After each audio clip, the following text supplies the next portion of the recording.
Some buildings are just buildings. But some are works of art. And then, there's the Sydney Opera House, an architectural miracle that defied the odds and almost never existed. This is the story of how a rejected design turned into one of the greatest architectural wonders in history. In 1955, Australia wanted a world-class performing arts centre. So, they held an international competition. Over 200 designs came in, but most of them were kinda boring. Except for one. This futuristic design looked nothing like a traditional opera house. It had these weird shell-like roofs, almost like sails on the water. The judges? Meh. They rejected it.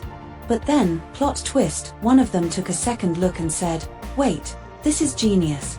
And just like that, a Danish architect who had never built anything major won the competition. But winning was the easy part, actually building it. That's where things got messy. The problem? Nobody knew how to build it. The roof looked like giant floating seashells, but in reality, they were a construction nightmare.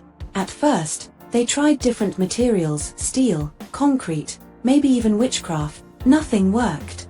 The design was so ahead of its time that computers couldn't even model the structure properly. But Utzon wasn't giving up. And then, breakthrough. Utzon realized that if he cut a sphere into slices, he could create all the shells from the same shape. Boom, problem solved. Now, let's talk about the disaster that was the budget.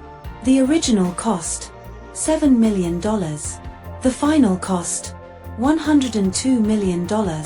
That's 14 times over budget. Imagine ordering a pizza and getting charged for a Lamborghini. The project dragged on for 14 years, and politicians were not happy. In 1966, after constant delays and rising costs, Utzon was forced to resign. That's right, the guy who designed the opera house never got to finish it. By 1973, the opera house was finally ready. Queen Elizabeth II came all the way to Sydney to open it. But guess who wasn't there? Yup, Jørn Utzon. He refused to attend because, well, he kinda got kicked off his own project. But despite all the drama, the Sydney Opera House quickly became one of the most famous buildings in the world. In the 1990s, Australia finally realized, maybe we messed up by kicking out the guy who created our most iconic landmark. So they reached out to Utzon and asked him to help with renovations. And he agreed. He never got to see the Opera House in person again, but in 2003, he was awarded Australia's highest honour. Better late than never, right? And in 2007, the Opera House became a UNESCO World Heritage Site, cementing its place as one of the greatest architectural achievements ever.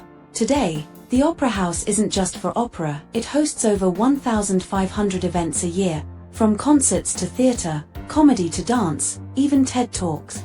Oh, and those iconic sails. They light up in different colors for special event. Few buildings are as instantly recognizable as the Sydney Opera House. It's more than just architecture, it's a symbol of vision, perseverance, and a little bit of chaos. So next time you see a picture of the Sydney Opera House, remember, it was almost never built. And when it was, the genius behind it didn't even get to see it finished. Talk about bittersweet success. Should Utzon have been given more time? What's your favorite architectural wonder? Tell us in the comments. If you love crazy history and jaw-dropping stories, hit that like button, subscribe for more, and don't forget to turn on notification.